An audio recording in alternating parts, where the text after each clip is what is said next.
Forget knights in shining armor. The real power belonged to those who killed quietly, vanished without a trace, and left entire kingdoms trembling. These were the assassins, invisible, relentless, and far more terrifying than any army. Across the narrow alleys of cities and the endless corridors of palaces, there moved a different kind of threat, one without banners, heraldry, or glory.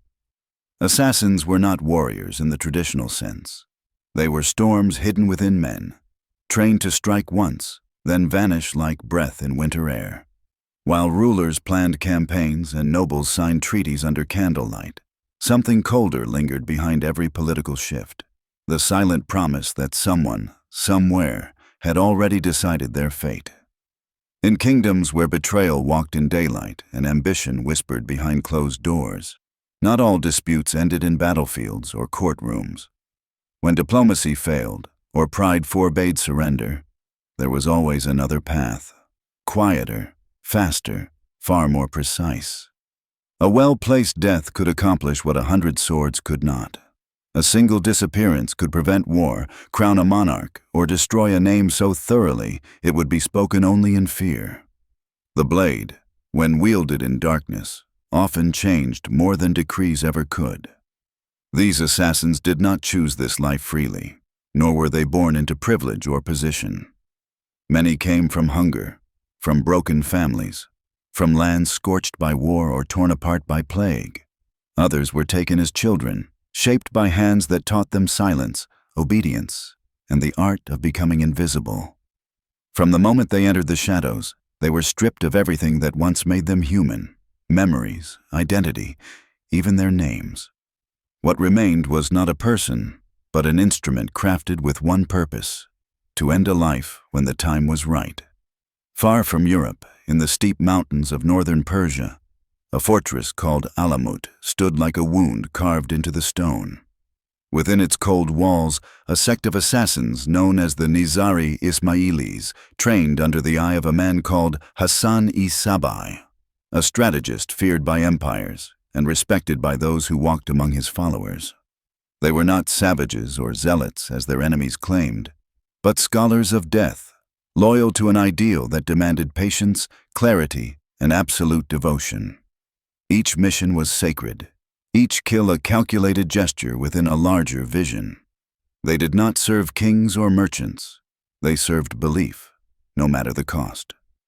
Meanwhile, across the European continent, other shadows moved with different motives but equally deadly results. In the streets of Florence, back rooms of Paris, and alleyways of London, hired blades worked beneath the silence of the church bells. Sometimes they were retained by noble families seeking power without bloodshed. Other times, they were contracted by enemies too afraid to be seen. Their methods varied: poison in a chalice, a dagger hidden in fruit, a fall from a tower orchestrated by unseen hands. But their goal remained the same: end the threat before it ever reached the public eye. There were no schools for these people, no parades in their honor, no resting place when their work was done. To live as an assassin meant erasing oneself from the world and surviving only through precision, discipline, and constant vigilance. They slept in barns, disappeared into crowds, and spoke only when necessary. Their faces were unremarkable by design. They could be servants, pilgrims, street musicians, anyone and no one, always waiting, always listening. The more ordinary they appeared, the closer they came to their mark without raising alarm. Every death they delivered came wrapped in fear, and that fear spread further than swords ever could. Sometimes, a target would fall without a trace, and rumors alone would shatter alliances or spark the collapse of a faction. In many cities, the mere whisper that an assassin had been seen was enough to clear a council chamber or force a lord into exile. Power, after all, depends not only on strength, but on the belief that you cannot be touched, and assassins made sure no one could ever feel safe for long. They were not monsters, but they were not free. Few survived into old age. Fewer still were remembered. Most disappeared as they had lived, between footnotes, in silence, without legacy or name. But their impact remained, felt in the decisions leaders didn't make, in the wars never fought, and in the sudden quiet that followed those who once seemed untouchable. Where speeches failed and armies collapsed, the assassin endured, not as a symbol of chaos, but as a reminder that in the game of power, the deadliest piece never stands in plain sight. No child ever dreamed of becoming an assassin. Yet in the cold silence of medieval life, where hunger gnawed harder than regret, and safety was a luxury reserved for the powerful, some were pushed toward the shadows long before they understood what light even meant. In cities scarred by famine and villages burned by soldiers who didn't remember why they fought, the abandoned and the broken were gathered, not with kindness, but with purpose. Recruitment was never called by its name. Sometimes it came wrapped in mercy, a bowl of broth placed before a starving orphan who had not eaten in days. Other times it arrived cloaked in fear, a door kicked open in the night, a whispered offer between blows from a drunken master. Those who disappeared were rarely missed: street urchins, war captives, prisoners with no future. But once taken, they were no longer citizens, children, or names on any church list. They became raw material for something colder, leaner, and infinitely more dangerous. Inside their new world, nothing resembled the life they left behind. There were no lullabies, no comfort, no familiarity. Only drills, discipline, silence. From the first moment, they were watched, not to protect them, but to measure whether they could become useful. Those who cried too loudly vanished. Those who hesitated were removed before they could infect the group with weakness. Emotion was treated like poison, compassion a fatal flaw. Some were trained in vast fortresses high in the mountains, places so isolated that seasons passed without a single visitor from the outside. Others grew up in decaying ruins or cellars beneath monasteries, where the chants of monks masked the sound of blades slicing through the air. The location didn't matter. What mattered was isolation, the breaking of identity, the destruction of past self. They learned to walk without noise, to kill without hesitation, to read eyes, not words. Trust was discouraged unless it served the mission. They trained together, but love was forbidden. Friendship was weakness. Attachments led to hesitation, and hesitation led to death. Every movement was designed to erase the unnecessary, to refine the essential, to prepare the body for the moment when it would be called to act with no room for thought. Many died before the training ever ended. Accidents, punishments, illness, none of it was mourned. There were no burials, no markers, no prayers said for those who failed. They were not seen as people, only failed tools, broken before they were sharpened. Those who endured bore wounds no blade could leave, scars that did not bleed, but never truly healed. Some were forced to kill for the first time as children, their hands still small enough to tremble beneath the weight of a dagger. The targets were not enemies, but strangers, prisoners, thieves, sometimes even traitors from within.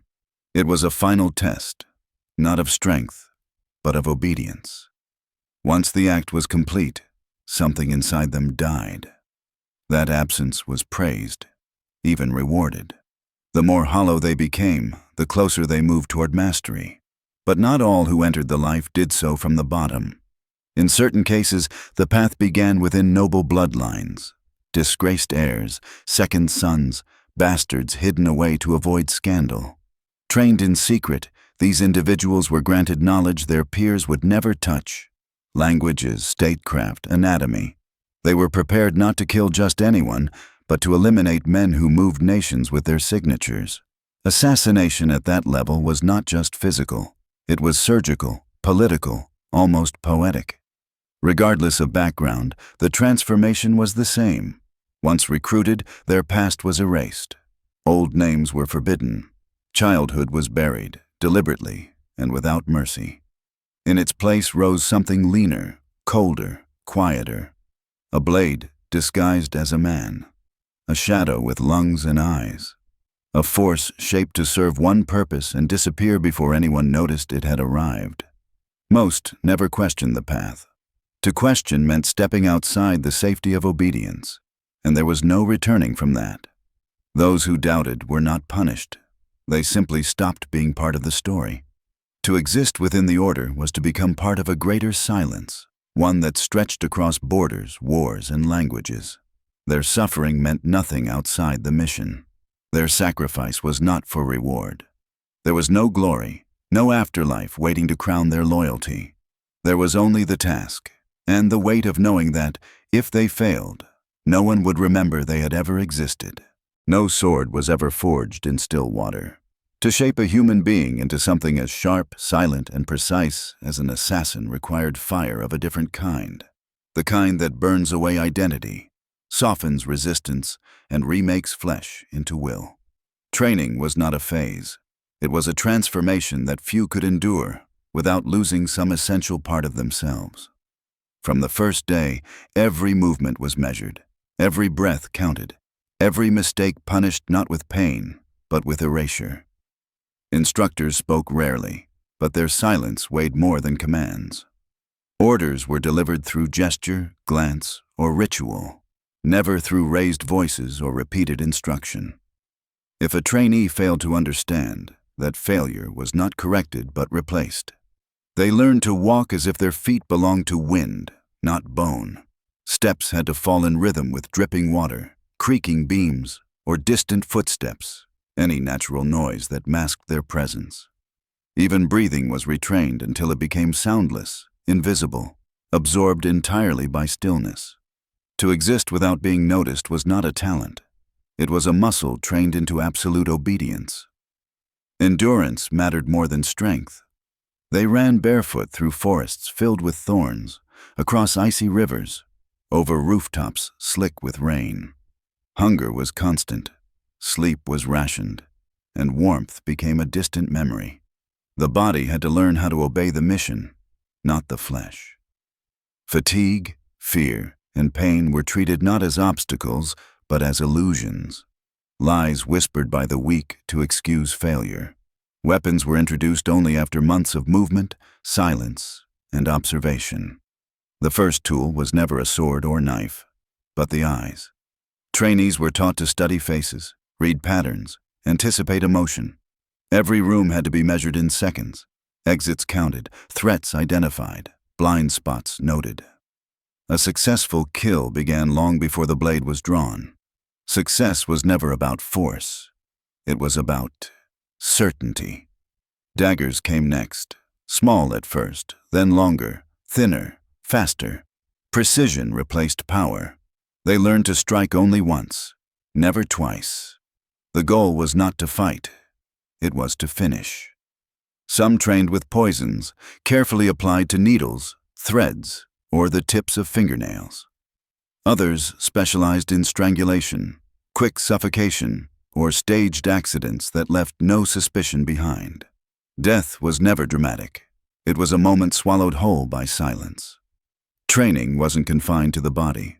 The mind was broken, then reforged into something harder to crack. They studied languages, dialects, disguises, and deception. Lies were practiced until they tasted like truth. Memories were deliberately distorted to make detection more difficult. They wrote letters in code, carved hidden symbols into wooden beams, and learned to pass messages through touch, shadow, or scent. Every part of their life became a language only the order could read. Punishments were not screamed or delivered in public. They happened quietly, behind doors that never reopened. A missed step, a hesitated strike, or an emotional reaction could mean disappearance. The others understood. No one asked questions. Questions meant attachment. Attachment meant weakness. Weakness meant death. The lesson was repeated wordlessly. Those who survive do not wonder why the others vanish. As years passed, the sharpest began to rise, not in rank, but in danger. They were given harder tasks. Infiltrate noble estates, follow merchants across borders, steal documents without leaving a trace. These tests were not theoretical. Failure meant real consequences, for the trainee, for the mission, and sometimes for the entire order. A single exposed face could unravel years of planning. That pressure, constant and suffocating, forged something terrifying inside them. Absolute control. But the final test was always personal. One day, without warning, a target would be assigned. Someone familiar, often another trainee, occasionally a mentor. No explanation was offered, no justification given. To complete the task meant complete loyalty. To refuse meant death for both. This moment was not about skill, but about surrender. The final proof that the person once born had been replaced by something unrecognizable, something that belonged only to the shadows. When it was done, there were no celebrations, no names spoken, no honors given. Only a nod, a black garment, and the silence of belonging. From that day forward, they were no longer students. To most, they were only a rumor. Hidden behind the daily noise of markets and the echo of cathedral bells, there moved a silent network that left no traces. These were not knights or soldiers bound by feudal banners, but something older, colder, and far more disciplined. A secret brotherhood that carried out its work beyond law, fame, or recognition. Among the most feared were the Nizari Ismailis, later named the Hashashin by their enemies, whose stronghold at Alamut stood high in the remote mountains of Persia. There, under the guidance of their leader, Hassani Saba, they built a community unlike anything found elsewhere in the medieval world. It was part monastery, part fortress, part school, but its lessons were sharper than steel, and its silence louder than war drums. The people who served there were not driven by conquest or riches.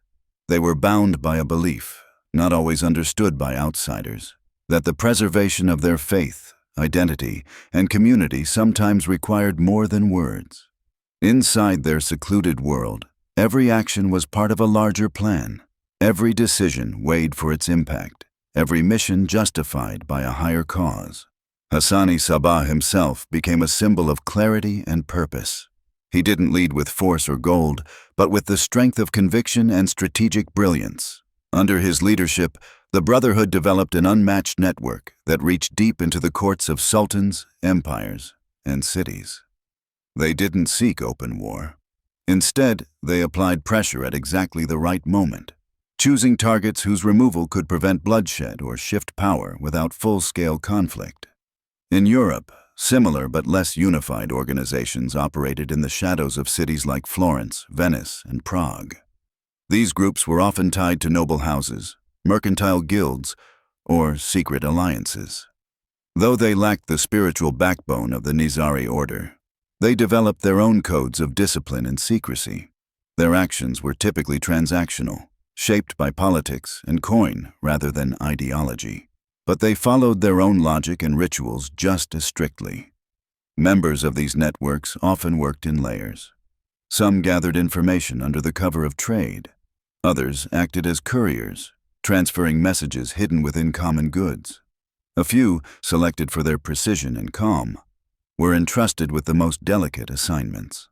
No one ever knew the full operation. Each individual saw only a fragment, protecting the group as a whole from exposure. Initiation into these brotherhoods varied by region, but always included a form of personal transformation, whether through symbolic oaths, secret rites, or long periods of silent observation. New members were taught that loyalty was more important than recognition, and that success meant being forgotten by the world they had left behind. Contrary to legend, they were not emotionless. Many formed bonds, friendships, and unspoken loyalties with those beside them. But they lived under constant pressure, knowing that their actions had consequences far beyond their own lives. Discipline became a way of survival, not to suppress feeling, but to carry out duties in dangerous, unstable environments where mistakes could cost more than a single life. Their internal rules were clear and unbreakable. Decisions were not made lightly. Targets were chosen based on weeks, sometimes years, of information. Missions were discussed, reviewed, and approved by those trusted to understand the larger picture. And while betrayal within the group was rare, it was considered the gravest possible breach, one that removed trust and endangered everyone involved. Even so, many who served within these networks found a strange kind of freedom. They were no longer bound by class, birth, or public expectation. Their worth came not from status, but from precision, discipline, and the ability to carry out a task that few others could even imagine. They lived quietly, often blending into common roles: scribes, pilgrims, tradesmen, seen but never noticed. To those outside, they were shadows, spoken of in hushed voices, blamed for tragedies, credited with miracles.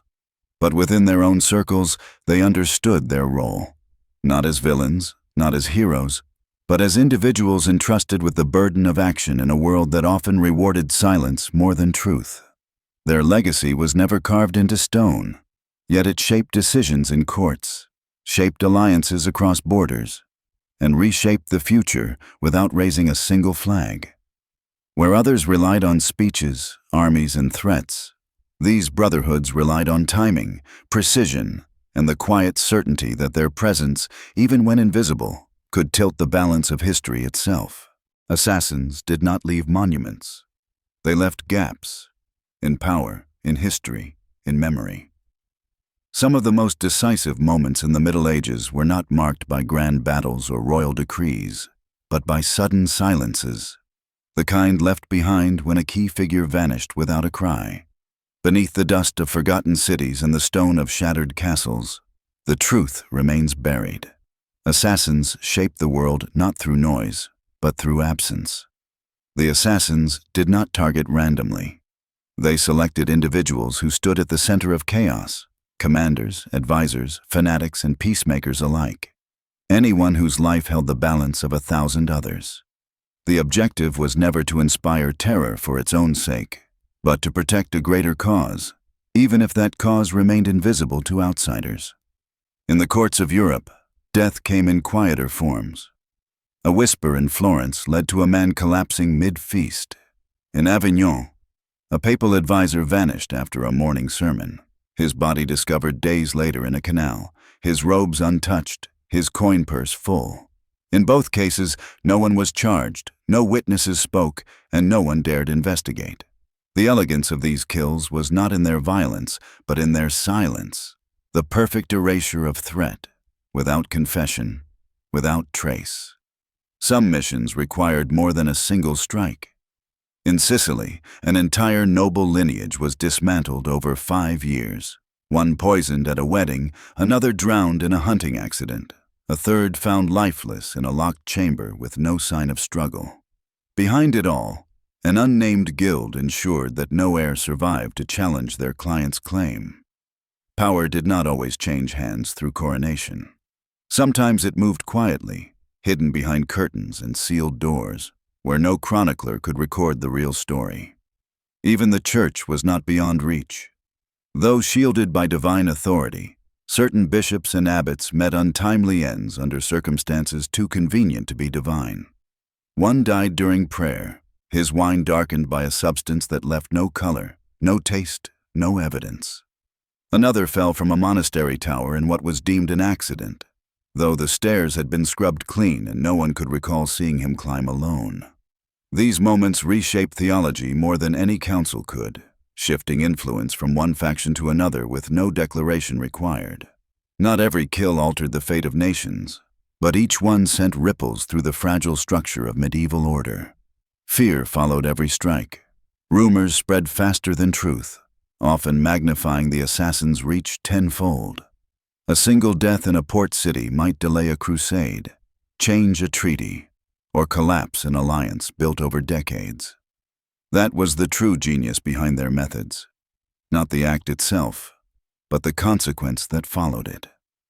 There was no applause, no coin stamped in their honor, but from the shadows, these agents adjusted the gears of history with unmatched precision.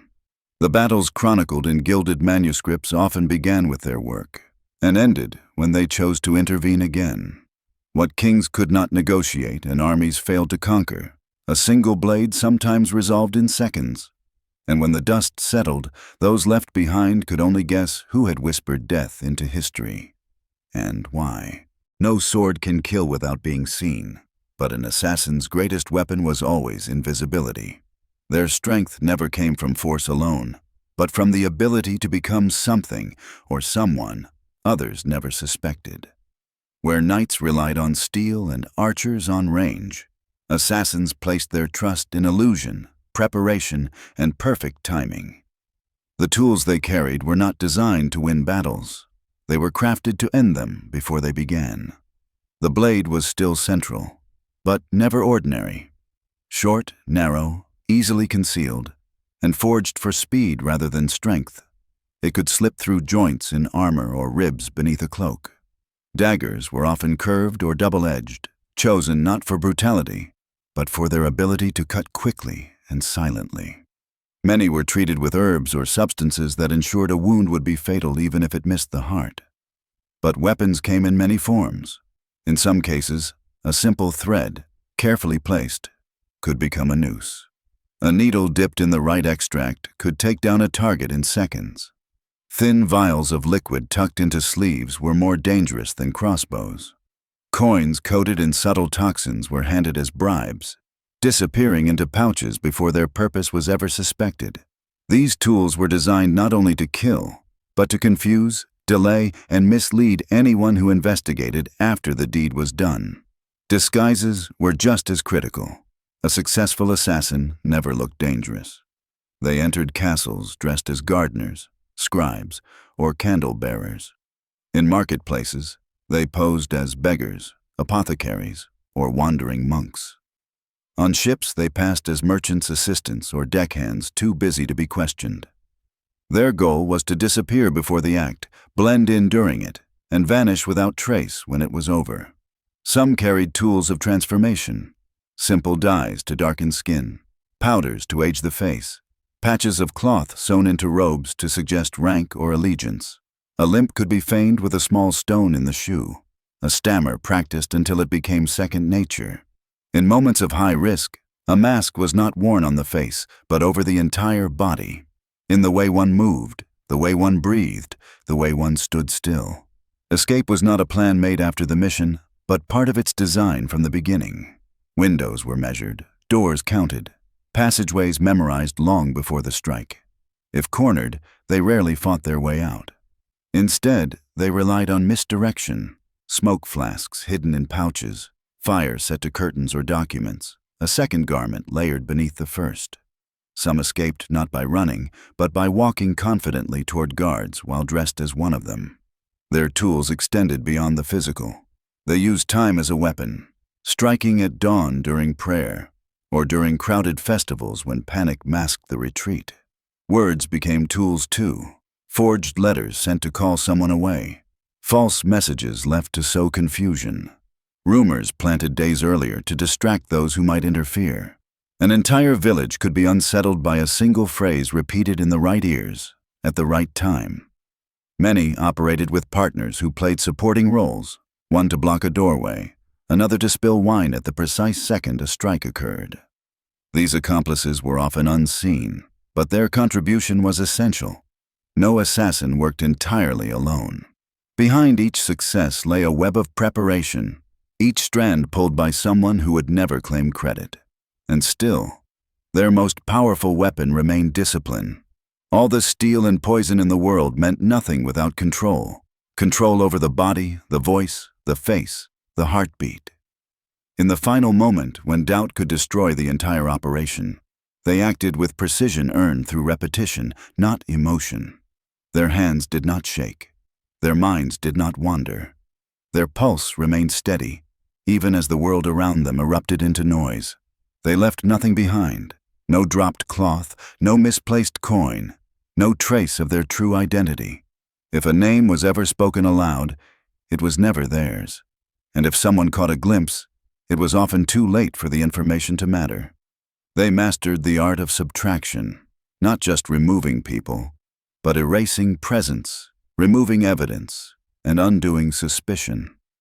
Every mission was a puzzle solved in reverse. Every step designed not only for success, but for disappearance. That was the craft they carried. Not glory, not power, but invisibility sharpened into impact. For those trained to disappear, life itself became a series of vanishings. No home, no family, no roots, only the quiet rhythm of departure, the constant movement between places, faces, and false names. To survive meant staying forgotten, even while walking among crowds, sleeping beneath roofs, or breaking bread beside strangers who would never learn the truth. Each day began without certainty, waking in borrowed spaces, haylofts, basements, riverbanks. They never grew attached to any bed or window. Every new location meant new dangers, new codes, new roles to inhabit without hesitation. Familiarity was a trap, and comfort, a slow poison that dulled instincts sharpened through years of discipline. They carried nothing that could identify them. No family crest, no marked coins, no keepsakes from lost childhoods. Clothes changed frequently, patched together from stolen fabric or traded garments, always chosen for obscurity rather than warmth or pride. Weapons were hidden deep within cloaks, boots, or woven bags, never drawn unless absolutely necessary, and always treated as tools, not symbols. Conversation was kept to a minimum. When words were used, they were deliberate, carefully chosen, never repeated, and always forgettable. Speaking too freely meant leaving a trail, and every trail led back to risk. Most chose silence not out of shyness, but from the knowledge that secrecy offered the only reliable protection. Relationships were rare. Connection required trust, and trust invited failure. Affection meant visibility, and nothing destroyed invisibility faster than being missed when gone. Some shared fleeting companionship, meals eaten in silence, a night beside someone who never asked questions, but nothing deeper, nothing lasting. Emotional ties were cut not by cruelty, but by necessity. Survival demanded detachment, and detachment became second nature. Movement became the only constant. Sometimes they posed as travelers on pilgrimage, walking with dust-covered sandals and eyes lowered in reverence. Other times they joined merchant caravans, carrying crates without complaint and asking for nothing but direction. In villages they took roles as farmhands, craftsmen, or wandering healers, identities as disposable as the clothes they wore. Messages passed between them in silence. A particular mark etched into wood, a coin left in a basin, a gesture performed while ordering food. All became language. No written letters survived long. Any scrolls carried were burned after reading, sometimes swallowed if there was no fire nearby. Memory replaced paper. Maps lived in the mind, roots carved into thought by repetition and risk. Even sleep offered little peace.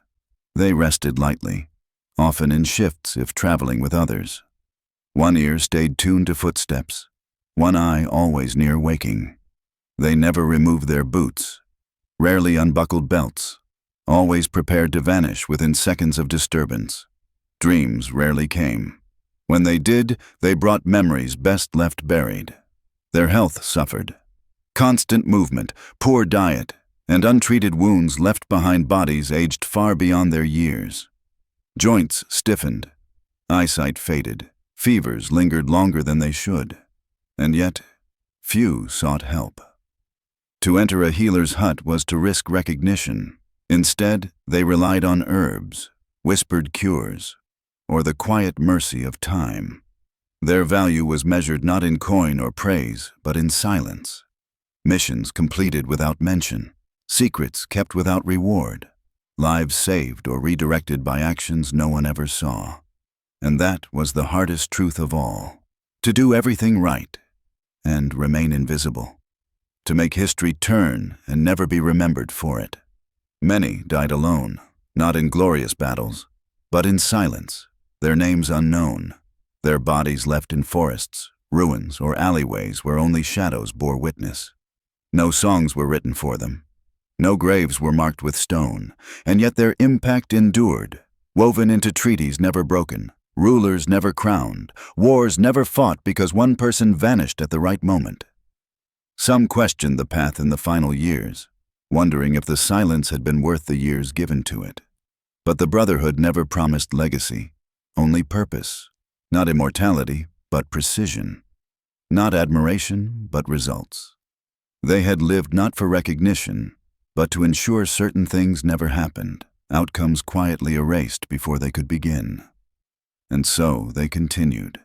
each step forward shedding the trace of the last, each breath part of a rhythm few ever understood. Because while others craved legacy, they had mastered the art of vanishing, not as cowards, but as instruments sharpened against chaos. To live in the shadows was not a punishment. It was a choice, one made daily, until the end came without warning, as quietly as they had lived.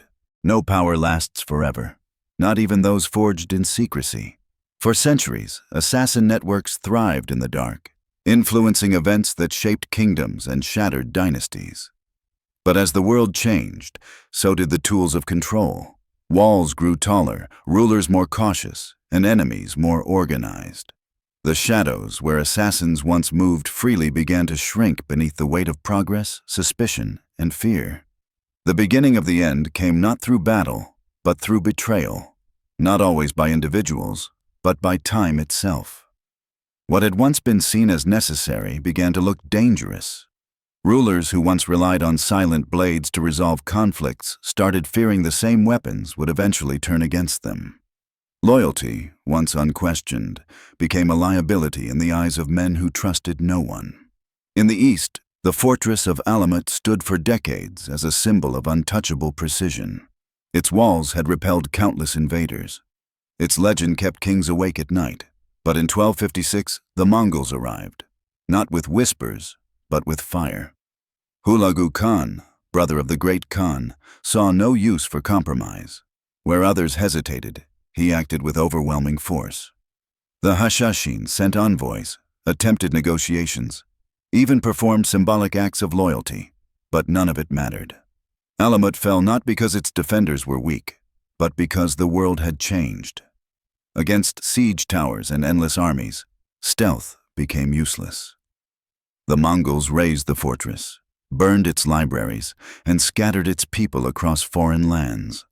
With it, the most feared brotherhood in the Islamic world vanished, not in failure, but in silence, exactly as they had lived. In Europe, the collapse came more gradually, but no less surely. As monarchies solidified and institutions became more centralized, secret violence lost its utility. The rise of inquisitions, intelligence networks, and formalized policing began to expose paths that were once invisible. Assassins, who had once vanished into crowds, now faced organized manhunts, bounty hunters, and systems designed to track even the most careful footprints. Noble houses that had once funded killings began to fear retaliation. Wealthy clients who had quietly hired silent professionals started to vanish themselves, not by assassination, but through exile, trial, or public disgrace. The political climate shifted. Public executions became spectacles of control, and rulers discovered they could demonstrate power without resorting to unseen actors. The need for quiet solutions began to fade, replaced by open displays of dominance. Inside the orders themselves, fractures began to form. Some disagreed over direction, whether to evolve with the times or preserve ancient codes. Others questioned the ethics of killing for causes that no longer felt clear. Without a shared vision, discipline unraveled. Missions failed. Trust eroded. Those who had once relied on absolute unity now found themselves divided by doubts that spread faster than any outside threat. Some assassins defected. Others retired into obscurity, vanishing into the very lives they had once imitated as cover. A few attempted to reassemble what had been lost, forming smaller, more flexible groups. But without the structure, ideology, or funding that once held them together, their efforts collapsed under their own weight. In the end, no blade is sharp enough to cut through time itself. Stories continue to circulate. A noble slain in his garden, a general poisoned on the eve of war. All these were attributed to phantom brotherhoods long since dissolved. Legends lived on, but the reality had shifted. The age of silent intervention had passed. The world had become too loud, too watchful, too interconnected for their methods to endure. What once slipped through cracks now faced walls on every side. Yet not all disappeared entirely. Some of their techniques survived, not as tradition, but as influence. Modern intelligence agencies, Covert operatives and psychological warfare owe quiet debts to the methods pioneered by those long-forgotten orders. The precision of their training, the compartmentalization of roles, the ability to manipulate perception, these became part of systems far more organized, legal, and industrialized than any medieval network could have imagined. Still, what was lost can never be measured in tactics alone. Something older vanished with them, a kind of discipline, a spiritual silence, an unwavering devotion to the unseen task. They had not killed for pleasure or riches. Most had never even asked why. They acted because they were told, and because they believed that their sacrifice would tilt the world in some invisible but necessary direction. When the last assassin stepped into silence, history didn't notice. No bells rang, no scrolls were written, no mourning marked their passing. Yet something subtle changed, not in monuments or chronicles, but in the shadows that remained. Though their orders collapsed and their names dissolved like mist at dawn, the imprint of their existence never truly vanished. It lingered in quiet decisions, careful silences, and the unspoken language of fear that still haunts corridors of power. They were never meant to be remembered. Their lives were constructed to disappear, and their deeds intentionally erased. But influence doesn't require memory. It only needs results, and those they left behind in abundance. Every time a ruler hesitated before declaring war, every time an advisor whispered caution instead of fury, every time an empire blinked rather than charged, echoes of their craft remained. Centuries passed, yet the idea of the unseen hand never disappeared. Across Europe and the East, rumors persisted. A noble died too suddenly. A general changed course overnight. A revolution halted without explanation. People whispered of secret guilds, hidden blades, or ancient bloodlines that still watched from the dark. Most of it was fiction, exaggeration layered on myth, but the fact that people believed it proves how deeply the truth once reached. Modern states replaced medieval orders with governments, agencies, and courts, but they borrowed more than they admitted. Intelligence operations, covert missions, and psychological manipulation bear the fingerprints of long-extinct brotherhoods. The compartmentalized cells, the need-to-know systems, the art of removing obstacles without trace. These are not new inventions. They are the refined continuation of what assassins once practiced without names, badges, or formal instruction. Even the word assassin survives, pulled through time from mispronunciation, coated in myth, yet still laced with unease. It no longer describes a specific group, but a concept. The idea that one determined individual, acting in complete silence, can change the course of history more effectively than armies or laws. That possibility still chills leaders more than rebellions ever could. In literature, they became anti-heroes. In stories, they wore cloaks, scaled rooftops, and moved like ghosts. But real assassins didn't chase glory or thrill. They didn't fight for applause, vengeance, or theatrical vengeance. They followed instructions. They obeyed discipline. They surrendered comfort, ego, and even identity, not for fame, but for results. What remains today is not the truth of who they were, but the shadow of what people imagined them to be. And yet, behind the fiction, the real legacy holds deeper meaning. The assassin's life, stripped of everything but function, posed questions others refused to ask. What does loyalty mean when no one sees your sacrifice? How much can be justified by the promise of peace? Is silence more honorable than glory when lives hang in the balance? They were neither villains nor saints, just men and women shaped by necessity. Not all were noble, not all were cruel, but all chose, or were chosen, to carry weight no one else would bear. And though they rarely doubted the purpose during the mission, many must have wondered at the end whether the world they preserved was worth the lives they surrendered for it. Their influence cannot be measured in territory conquered or flags raised. Instead, it exists in what never happened: wars averted, rulers unseated before disaster, ideas preserved through quiet intervention. Their victories were invisible, their losses unspoken. And in that absence lies their true power. Today, people imagine them as legend. cloaked in darkness, moving between rooftops and ruins. But the truth is quieter, more human, and infinitely more tragic. They ate alone, slept in borrowed spaces, trusted no one, and died without ceremony. Their greatness wasn't in their kills, but in the way they endured, unseen, unthanked, and unremembered. Still, if you look closely at the margins of history, you might find traces. A pause in a council meeting that prevented a war, a sudden shift in succession no one explained. A treaty signed days after a key figure disappeared. These are the faint fingerprints they left behind, delicate, quiet, undeniable. Because while armies march and kings rule and revolutions roar, the silent hand still lingers, not in fantasy, but in legacy, not in violence, but in the precision of restraint. If you enjoyed this story, trust me, the next ones will be even more powerful. You're about to hear things no one else is telling. Subscribe to our channel so you don't miss what's coming. If this video moved you, leave a like and drop a comment. And most importantly, share it with someone you care about. See you in the next video.